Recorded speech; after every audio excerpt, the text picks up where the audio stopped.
एक भक्त को पेट का रोग हो गया, इतना भयंकर रोग हो गया कि महाराज वो पानी भी पीता तो सब प्रस्थान हो जाता।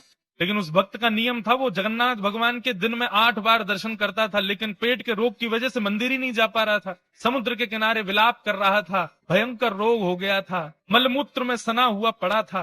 तभी जगन्नाथ भगवान प्रकट हो गए और प्रकट होकर के उसके अंग पर लगे हुए मलमूत्र को ठाकुर जी अपने हाथ से पोंछने लगे। भक्त ने जब देखा, भक्त ने हाथ पकड़ लिया, बोले ठाकुर जी आप क्या कर रहे हो? बोले तुम्हारा तुम्हारा शरीर मलमूत्र में सन गया है, उसको साफ कर रहे हैं। ऐसा मत कीजिए नाथ, आप भगवान हैं, आप परम पवित्र हैं, मेरे तन के मलमूत्र को आप साफ क्यों कर रहे हैं? बोले क्यों, भक्त मेरी सेवा करता है तो मैं भी भक्त की सेवा कर सकता हूँ। बोले आपकी बात ठीक है, तो फिर एक काम करो ना, मेरा रोग ही दूर कर दो। जब आप इतने ही सामर्थ्यवान हो तो मेरा रोग दूर कर दो, मेरे मलमूत्र को साफ क्यों कर रहे हो? मुझे ठीक कर दीजिए, स्वस्थ कर दीजिए। भगवान बोले स्वस्थ नहीं करूंगा।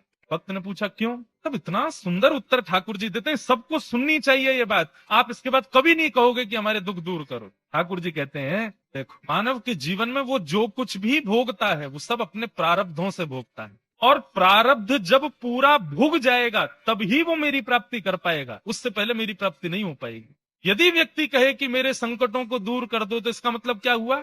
उसके प्रारब्ध से जो उसको भोगना था वो नहीं भोगा, और यदि वो नहीं भोगेगा तो मेरी प्राप्ति नहीं हो पाएगी। भगवान कहते हैं अभी यदि मैंने तुम्हारा रोग ठीक कर दिया तो प्रारब्ध तुम्हारा इकट्ठा रहेगा, आज नहीं तो कल, कल नहीं तो अगले जन्म में भोगने के लिए तुमको आना पड़ेगा। क्योंकि ये तो संसार का नियम है, जब तक हमारे पाप पुण्य दोनों हम भोग नहीं लेंगे तब तक हमको वैकुंठ नहीं मिलेगा। जब दोनों शून्य नहीं हो जाएंगे जब तक, तब तक ठाकुर जी नहीं मिलेंगे। और इसको शून्य यदि करना है तो आपको अपना प्रारब्ध भोगना तो पड़ेगा। इसलिए ठाकुर जी कहते हैं प्रार्थना ये करो कि बल मिले, ये मत करो कि दुख दूर, संकट दूर।